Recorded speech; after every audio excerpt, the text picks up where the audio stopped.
रासायनिक खतांच्या व कीटकनाशकांच्या अतिवापरामुळे जमिनींचे आरोग्य बिघडले। यावर फक्त एकच उपाय, ऊर्जित शाश्वत जीवाणू समृद्ध सेंद्रिय खत।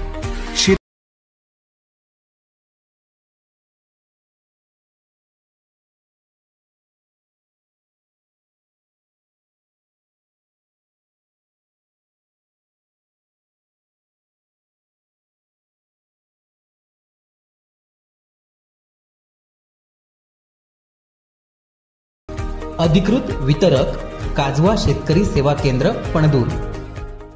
सिंधुदुर्ग जिल्ह्यातील चौकुच्या कुंभवडे गावातील बाबा धबधबा हे पर्यटनाचं विलोभनीय दृश्य पर्यटकांची एक पर्वणी ठरले। कर्नाटक, गोवा, महाराष्ट्र या 3 राज्यातील या धबधब्यावर मोठ्या प्रमाणात पर्यटकांचा ओघ सुरू झालाय। येथील धबधब्यांचं दृश्य अतिशय मनमोहक असे। आज रविवार असल्यानं पर्यटकांची फार मोठी गर्दी इथं पाहायला मिळाली आहे।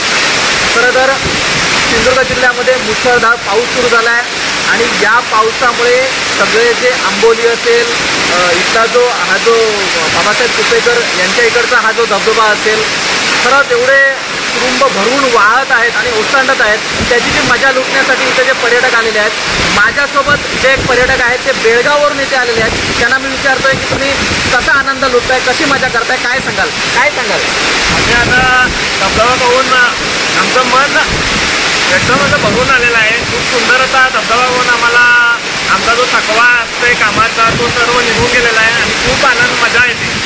यापूर्वी आणि कुठे कुठे तुम्ही सिंधुदुर्ग जिल्ह्यात गेला होता धबधबे पाहायला? सिंधुदुर्ग, आंबोली, हिरण्यकेशी, कावळ्याचा पॉईंट, भरपूर असं सुंदर धबधबे असे पर्यटनासाठी खूप सुंदर असे धबधबे आहेत तिथं। आता किती वेळा आलात तुम्ही इकडे? आम्ही वर्षातून एकदा येतो तिथं। आज नेमकं तुम्ही कोण कोण आलात तिकडे? मी आणि माझी मैत्रीण आलो आहे।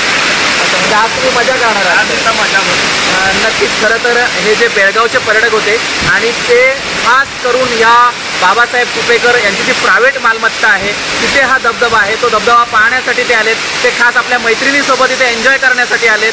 खरंच सिंधुदुर्ग जिल्ह्यामध्ये असं पर्यटन दृष्ट्या धबधबे पाहायला जी मजा आहे ती मात्र इतर कुठेच नाही, असं ते पर्यटक सांगतात। गुरुप्रसाद तळवी, सिंधुदुर्ग।